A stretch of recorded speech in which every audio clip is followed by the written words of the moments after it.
everything about this flight was wrong. So, the destiny of Aaliyah and the rest of her entourage was sealed before they even left the ground. And the reasons why truly tragic. Late in the afternoon on August 25th, 2001, the sun was beating down on the ramp on what was then known as Marsh Harbor Airport, a small field located on a peninsula of the island of Great Abaco in the northern Bahamas. Now, Marsh Harbor is not the kind of airport most people picture when they imagine international air travel. There are no long jet bridges or taxiways lined with wide-body airliners. Instead, the airport serves the scattered islands of the Abaco chain with a small number of aircraft, charter flights, and private planes, often moving people the 300 kilometers separating Bahamas from the southern tip of Florida. Now, parked near the edge of the ramp on that particular sweltering Saturday was a small white Cessna 402 Bravo with registration November 1897 whiskey. These kinds of small piston-engine twins were commonly used for short commuter flights between islands and the mainland at the time. And on this day, it was crewed by a single pilot and was about to carry 8 passengers. Among those was Aaliyah, a 22-year-old singer and actress whose career had been rising rapidly through the late 1990s and early 2000s. And she was joined by her entourage, who had soon all climbed aboard and taken their seats together with their luggage.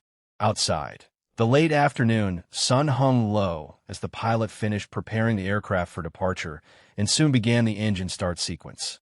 Moments later, the silence on the ramp was broken by the rising sound of the 2 piston engines coming to life, and the small plane started taxiing out for a takeoff.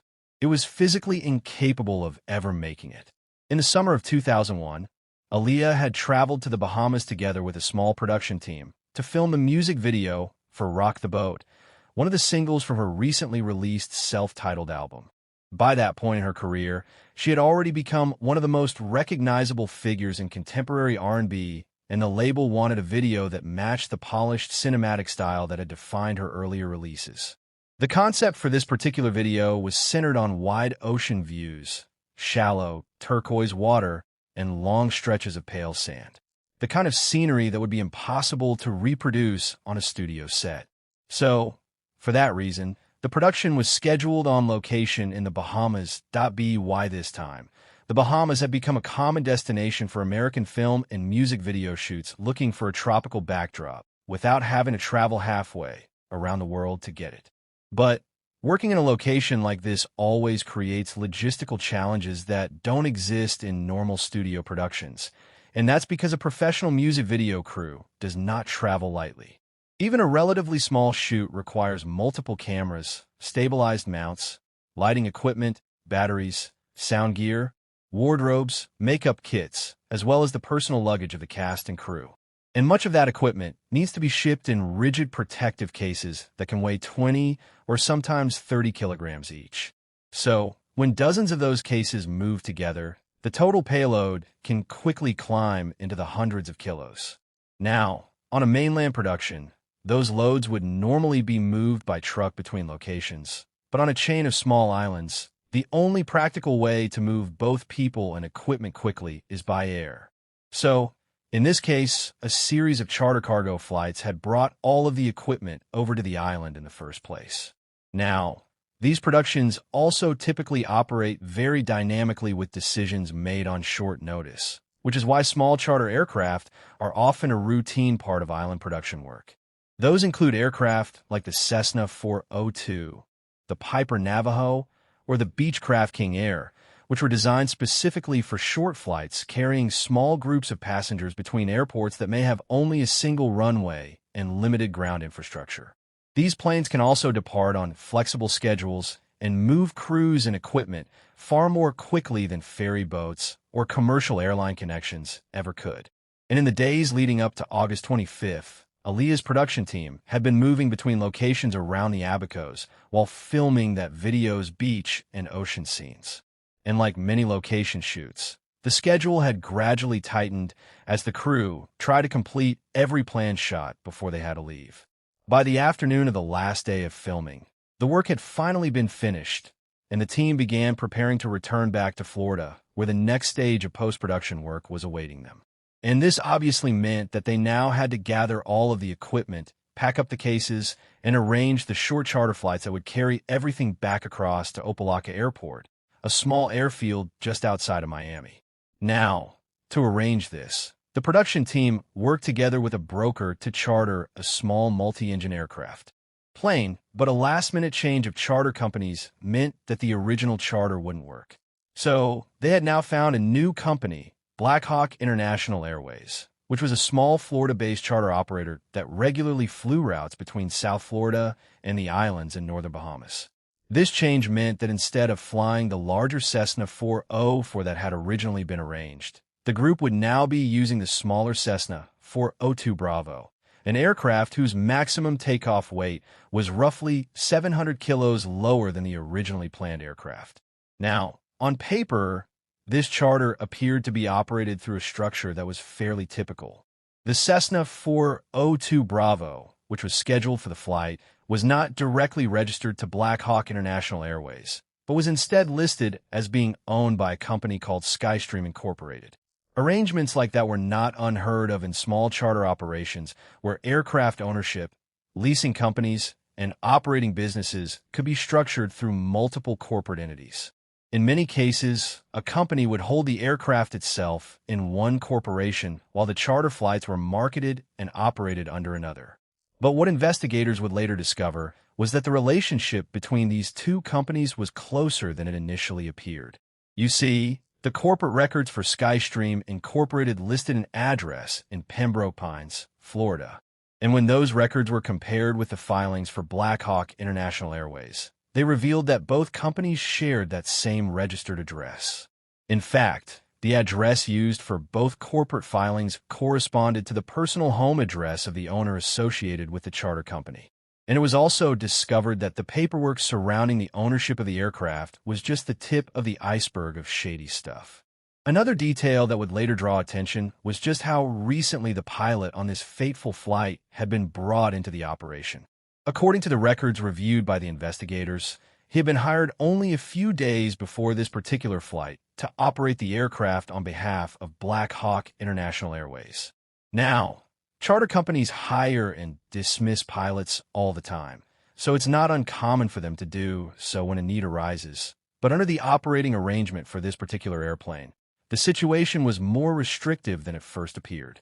You see, November 8097 Whiskey was only authorized to be operated commercially by the owner of Black Hawk Aviation, but he was not the pilot on this day. Instead, this newly hired pilot was flying while the owner was back in Florida. In other words, even though the pilot had been hired to fly the flight departing Marsh Harbor on this day, he did not hold the authorization required to legally operate this specific aircraft. A fact that would become an important finding once investigators began examining how the flight had been arranged and who was responsible for ensuring that the pilot met the necessary qualifications. Now, in the aviation industry, we have learned through painful experience that inventive corporate structures often hide weaknesses, and also that hardware workarounds very rarely solve actual design problems. Some of the most troubling information that would later be uncovered had to do with the pilot himself and the irregularities investigators discovered in his logbooks. Logbooks are records that we pilots carefully maintain to document every hour we spend flying, so they form the backbone of our professional records. Every flight is meant to be logged with the aircraft type, the length of the flight, and the kind of experience gained on it, whether that is cross-country, night operations, IFR or VFR, and how much of that time has been spent as pilot in command. Now, charter operators rely heavily on these records when determining whether a pilot has the experience required to safely operate a particular aircraft, and as such, they are invaluable for these companies in their fast-paced and dynamic world. But when the investigators later examined this pilot's record, they found evidence that the numbers maybe didn't really reflect his actual flying activity. For example, the logbook showed that 8 months before this flight, a single update had added 279 hours of experience. And that same update had also added 121-day landings and 81 night landings. And the pilot's recorded cross-country experience also increased by 79 hours, while solo flight time and pilot in command time each rose by 212 hours. and the amount of dual instruction received increased by an additional 67 hours. Now, updating your logbook to cover a lot of flying after you've forgotten to do it for a few weeks or month probably definitely is a bit unprofessional, but can in some cases be understandable. But this update also showed that all of this experience had been gained in just one day. Now, these numbers are important in aviation because each category represents a different type of skill development.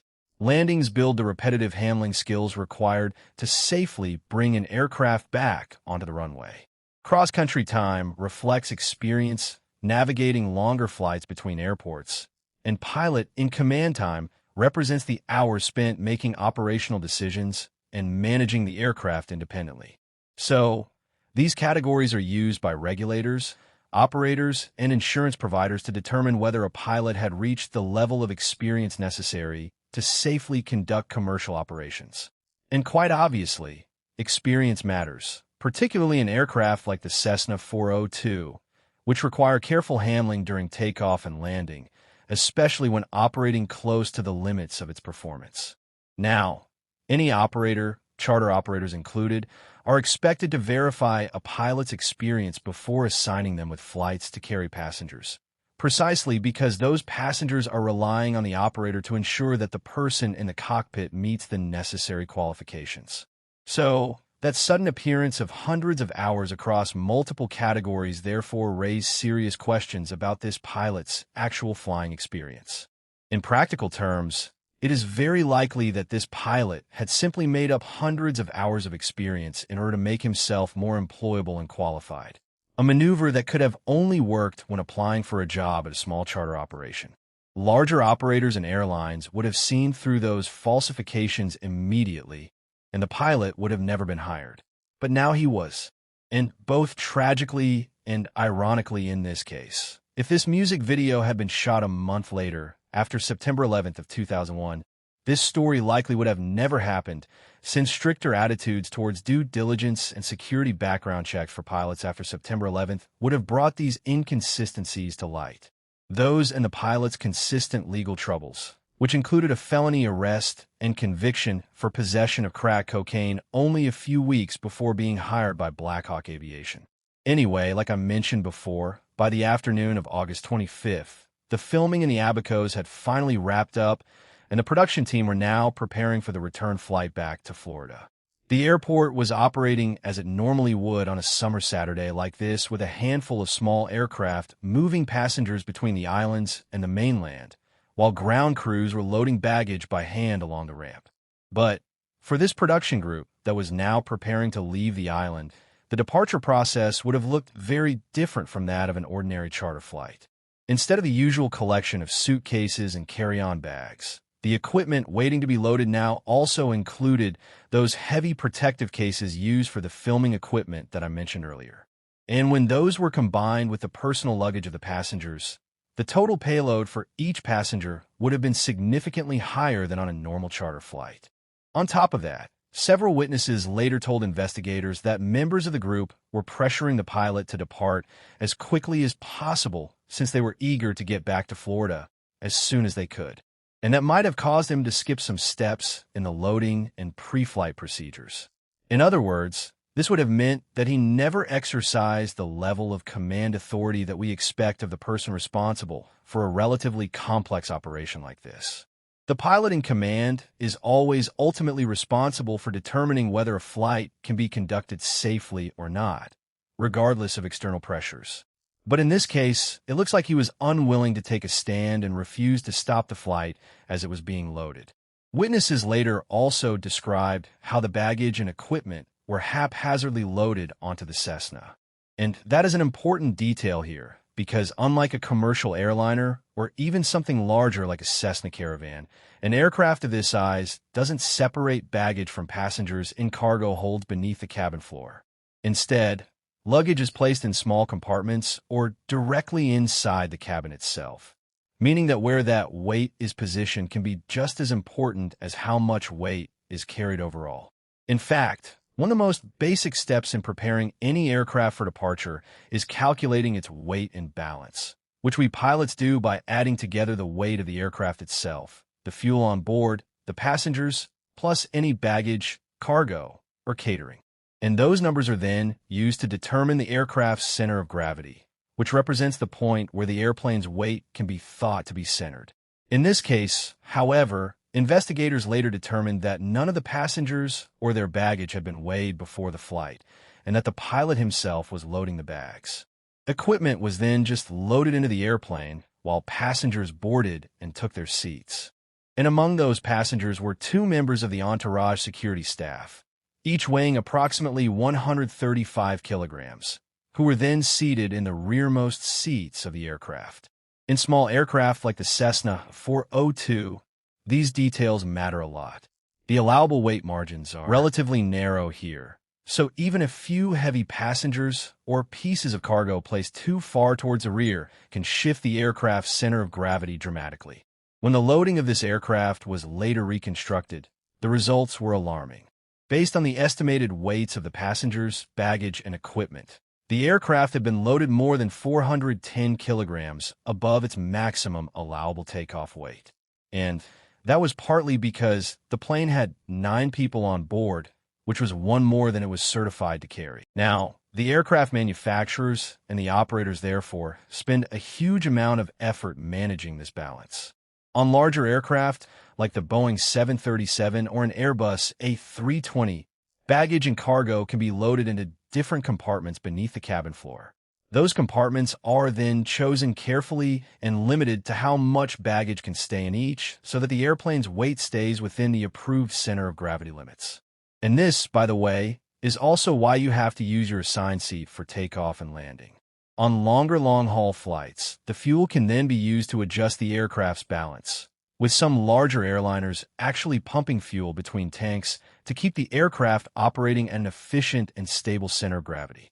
Modern fly-by-wire aircraft, like the Airbus family, can often go even further. Their flight computers constantly monitor the aircraft's balance and can help stabilize the airplane if the center of gravity shifts within the approved envelope. So, in practical terms, that means that simply moving passengers or cargo can shift the balance far more dramatically than it would in a much larger airplane. Now, when the center of gravity moves too far towards the rear, like it did in this case, the aircraft becomes significantly less stable in pitch, since the tail surfaces lose some of the leverage they normally use to counteract the lifting force from the wings. The airplane therefore becomes much easier to pitch upwards, sometimes even too easy, but at the same time, it becomes much harder to counteract that upward pitch once it starts. That loss of stability becomes particularly dangerous during the takeoff phase, when the aircraft is slow, close to the ground, and operating at the very edge of its aerodynamic performance. So, by the time this aircraft lined up on the runway at Marsh Harbor that afternoon, it wasn't just heavy, it was also badly out of balance in a way that would make it far more difficult to control at exactly the moment when precise control mattered the most. If it pitched up rapidly after takeoff, which it was now set up to do, with the extra weight it was also carrying, its wings could quickly exceed their critical angle of attack, making the aircraft much more likely to enter an aerodynamic stall. Under normal loading conditions, a pilot would quickly lower the nose and recover. But with the center of gravity pushed far to the aft, the aircraft would resist those corrective inputs, making it extremely difficult to lower the angle of attack and restore normal airflow over the wings. Investigators later uncovered another deeply troubling detail. Toxicology testing revealed that the pilot had both alcohol and cocaine in his system. Although the exact level of impairment could not be determined, the presence of those substances alone represented a serious violation and would have been disqualifying for commercial flight operations. Once everyone had boarded and the baggage had been loaded, the pilot started both piston engines and taxied toward the runway. Witnesses later reported that the engines sounded rough, backfiring and sputtering during taxi. Investigators could never confirm whether this indicated a mechanical problem because no engine damage was found. Black Hawk refused to provide maintenance records, and the aircraft had no cockpit voice recorder. Marsh Harbor Airport, as mentioned earlier, was a relatively small regional airport with a single runway, 09/27. But that runway was more than adequate for a properly loaded Cessna 402, which under normal conditions would require well under half of that runway length in order to become safely airborne. But the key phrase here is under normal conditions. Aircraft performance calculations assume that the airplane is operating within its certified weight limits, because when an aircraft is loaded beyond those limits, the physics of flight begin to change in rapidly unpredictable ways. The wings must generate more lift to support the additional mass, and generating that lift requires higher airspeed, which in turn means that the airplane needs a longer distance to accelerate and a longer runway before it can safely take off. At the same time, excess weight also reduces the aircraft's ability to climb once it leaves the ground, as the engines must work harder simply to keep the aircraft airborne, leaving far less performance available for any potential problems. So, with that in mind, at time 1850 local, with the sun now setting, his engines running, and his passengers strapped into their seats, the pilot lined up the aircraft and began his takeoff roll. Almost immediately after leaving the ground, everything began to go dramatically wrong as the aircraft's nose started rising far more steeply than expected. Because of its aft center of gravity, the airplane had become extremely sensitive to pitch inputs. Even the light control inputs the pilot made to rotate the aircraft caused the nose to pitch up to nearly unrecoverable angles in less than a second. Only a few meters above the ground, the Cessna entered a fully developed aerodynamic stall. Normally, the correct response would have been to push the nose down, reduce the angle of attack, and allow airflow to reattach to the wings. But with the center of gravity so far aft, the pitch control authority was almost gone.